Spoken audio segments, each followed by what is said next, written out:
શ્રી કૃષ્ણ બાળકો, ચાલો આજનો સરસ મજાનો પ્રશ્ન, હનુમાન ચાલીસાના રચયિતા કોણ છે? ચાલો કોને આવડે છે હનુમાન ચાલીસાના રચયિતા? બોલો તો લક્ષભાઈ. તુલસીદાસ. સરસ, તુલસીદાસ. જો તુલસીદાસ છે ને રામચરિત માનસના પણ રચયિતા છે. આ હનુમાન ચાલીસા અવધી ભાષામાં લખાઈ હતી.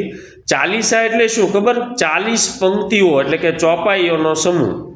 એનું માળખું એવું છે કે 40 ચોપાઈઓ છે, શરૂઆતમાં 2 દોહા અને અંતમાં 1 દોહો, એટલે કુલ મળીને 43 પદોનું બનેલું છે.